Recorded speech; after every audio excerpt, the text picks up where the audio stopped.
The Sahara Desert, a vast expanse of sand and scorching sun, seems an unlikely cradle for an empire. Its endless dunes and relentless heat create an environment that tests the limits of human endurance. Yet it was from these harsh landscapes that the Almoravids emerged in the 11th century. This formidable dynasty rose from the very heart of the desert, defying the odds and reshaping the course of history. They were a Berber dynasty, their roots intertwined with the nomadic tribes that roamed the Western Sahara. These tribes, with their deep connection to the land, played a crucial role in the formation of the Almoravid identity. These tribes, known as the Sanhaja, were renowned for their resilience and their deep Islamic faith. Their ability to thrive in such a harsh environment was a testament to their strength and adaptability. For centuries, the Sanhaja lived as pastoralists, their lives dictated by the rhythms of the desert.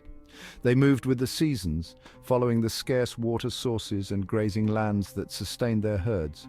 They traversed the sands with their herds, their existence a testament to human adaptability in the face of a challenging environment.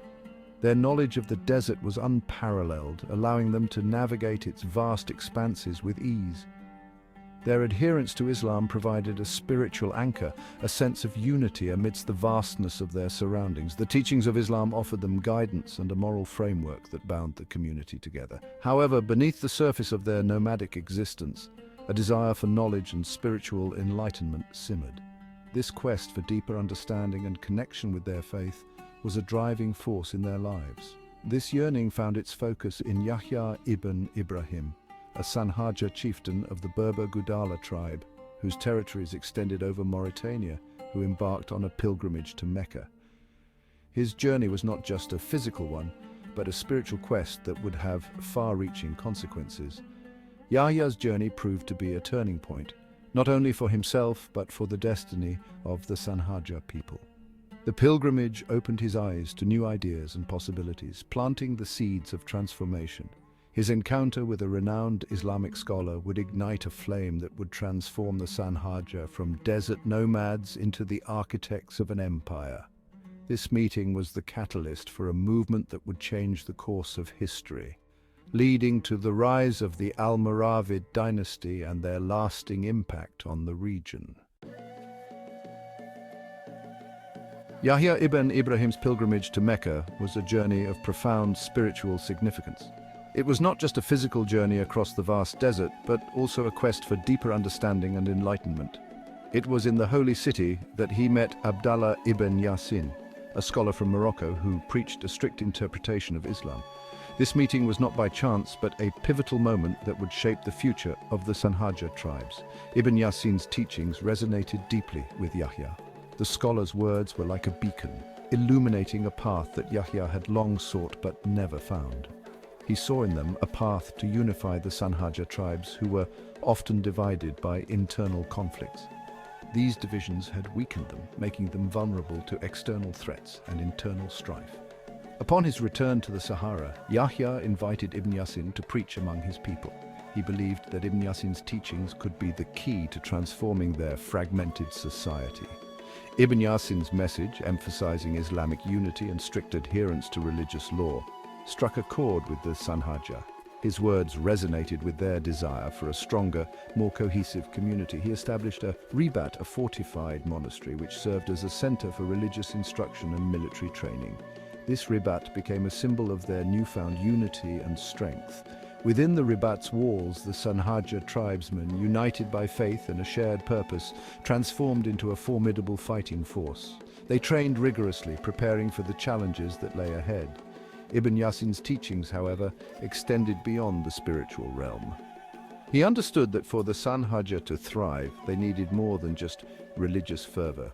He recognized the need for political unity to ensure the survival of the newly devout Sanhaja. He encouraged the tribal leaders to set aside their differences and work together for a common cause. He urged them to channel their newfound faith into military conquest, to spread Islamic rule and establish a powerful state. This was not just about survival, but about creating a legacy. Inspired by this vision, the Sanhaja, now known as the Almoravids, embarked on a path of expansion that would irrevocably alter the course of history in North Africa and beyond. Their conquests would leave an indelible mark on the region, shaping its future for generations to come. The Almoravid movement gained momentum under the leadership of Abu Bakr ibn Umar, Yahya ibn Ibrahim's cousin. Abu Bakr's military prowess led to the conquest of Sijil Masa, a significant trading center in southern Morocco. This victory marked the beginning of the Almoravids' transformation from a religious movement to a powerful military force. However, the growing responsibilities of leadership weighed heavily on Abu Bakr. He yearned to return to the simplicity of his life in the Sahara. Recognizing the need for a strong and capable ruler, he entrusted the leadership of the Almoravids to his cousin, Yusuf bin Tashufin. Yusuf bin Tashufin would prove to be a shrewd military strategist and an able administrator. He continued Abu Bakr's conquests, expanding the Almoravid domain throughout Morocco. The Almoravids tried to eradicate all bad habits that Muslims had developed in that area at the time. They recognized the Abbasid Caliphs as the legitimate rulers of the Muslim world. They wore black robes with veils and went into battle with drumming, scaring their enemies. He established the city of Marrakesh in 1062, a strategic move that solidified his control over the region. Marrakesh, with its bustling markets and imposing mosques, became the capital of the burgeoning Almoravid Empire, a symbol of their newfound power and influence. Conquering the Maghreb from Morocco to Algiers. With Morocco under their control, the Almoravids, under Yusuf bin Tashufin's command, set their sights on the rest of the Maghreb, the region encompassing North Africa west of Egypt. The Maghreb at the time was a patchwork of small kingdoms and principalities, many of which adhered to different sects of Islam. Yusuf bin Tashufin's military campaigns were swift and decisive. He led his forces across the Maghreb, conquering Fez, Tlemcen and Algiers, extending the Almoravid Empire across a vast swathe of North Africa. His victories were not solely due to military might. Yusuf was known for his piety and his adherence to Islamic law, which resonated with many in the Maghreb who had grown disillusioned with their rulers. The Almoravid conquests brought about a period of relative stability and unity to the Maghreb. Yusuf bin Tashufin's rule was characterized by religious tolerance, economic prosperity, and a flourishing of Islamic scholarship. He established schools and mosques, patronized scholars and poets, and promoted trade, transforming the Almoravid Empire into a center of learning and commerce. The Battle of Zalaka, turning the tide in Iberia. While the Almoravids were consolidating their power in North Africa, the Iberian Peninsula, known as Al-Andalus, was embroiled in conflict. The region, under Muslim rule for centuries, was divided into numerous taifas, or petty kingdoms. These taifas, weakened by internal strife, were easy prey for the burgeoning Christian kingdoms in the north. The Christian Reconquista, the reconquest of Iberia, was gaining momentum. Alfonso VI of Leon and Castile, a powerful Christian king, had captured Toledo, a strategic city and the former capital of the Visigothic kingdom. The fall of Toledo sent shockwaves through the Muslim world. Around 1085, the Christian king was receiving tribute from the Taifa rulers in Andalus. In one specific event, Mu'tamid, the ruler from the Abbadids in Sevilla, declined to pay Alfonso VI. Since Alfonso VI was going to attack Sevilla, Mu'tamid asked for help from Yusuf bin Tashufin, the ruler of the Almoravids. Yusuf bin Tashufin agreed to cross the Strait of Gibraltar and went with his army to Andalus. In 1086, he led a combined Almoravid and Andalusi army against Alfonso's forces at the Battle of Zalaka, also known as the Battle of Sagrajas. The battle was a resounding victory for the Almoravids. Alfonso VI's forces were routed and the Almoravid victory halted the Christian advance southward. Alfonso VI was injured and ran away with a few hundred soldiers. Yusuf bin Tashufin and Mu'tamid fought bravely, and a few days later Yusuf left for Africa.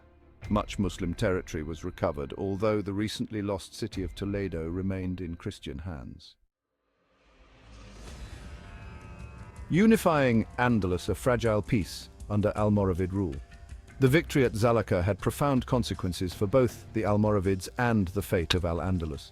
This battle, fought in 1086, was a turning point that temporarily halted the advance of the Christian Reconquista, giving the Muslim forces a much-needed respite.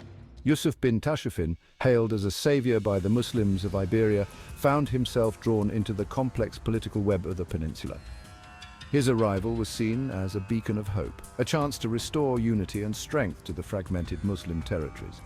The Taifa rulers, initially welcoming of Almoravid intervention, soon grew wary of Yusuf's ambitions. They had hoped for a temporary alliance, but Yusuf's vision extended far beyond mere military support. Despite the victory at Zalaka, the Christian Reconquista was far from over. The Christian kingdoms of the north were determined and relentless, constantly probing for weaknesses in the Muslim defenses. Around 1088, following the result of the battle between Alfonso VI and the Almoravids, the Christians reorganized and regained their power while the rulers of Andalus fought with each other. Yusuf bin Tashfin had to return to Andalus several times to rescue the Muslim rulers there from destruction. Throughout all these events, Yusuf received minimal help from the Muslims in Andalus, which were quarrelsome and ungrateful. Eventually, they turned against Yusuf, especially Mu'tamid. Yusuf bin Tashfin, recognizing the fractious nature of the Taifas and their inability to withstand the Christian threat, took the decisive step of deposing the Taifa rulers and incorporating their kingdoms into the Almoravid Empire. In 1091, the Almoravids gained control of all of Andalus and the situation improved. Christian rulers could not threaten Muslim cities anymore, and new governors were appointed by Yusuf bin Tashfin. This bold move was aimed at creating a unified front against the Christian forces. This move, while consolidating Muslim power in Iberia, also alienated many of the local populace, who resented the imposition of Almoravid rule. The people of Al-Andalus, accustomed to their own local rulers, found the new regime to be foreign and overbearing. Yusuf bin Tashfin's reign in Al-Andalus was marked by a delicate balancing act. He had to navigate the intricate politics of the region, balancing the need for strong central control with the diverse interests of the local populations. He sought to unify the Muslim population under Almoravid rule while contending with the ever-present Christian threat from the north. His military campaigns were relentless, aimed at fortifying the borders and repelling invasions. He implemented administrative reforms, strengthened defenses, and promoted Islamic scholarship. Under his rule, Al-Andalus saw a revival of intellectual and cultural pursuits, with scholars flocking to the region. However, the internal divisions within Al-Andalus, coupled with the relentless pressure from the Christian kingdoms, proved to be a formidable challenge. The constant state of warfare and political intrigue made it difficult to maintain a stable and unified rule, ultimately leading to the decline of Almoravid power in the region. In 1107, Yusuf bin Tashfin died. He had ruled Al-Andalus for 15 years. His son Ali bin Yusuf took control of his lands at the age of 33.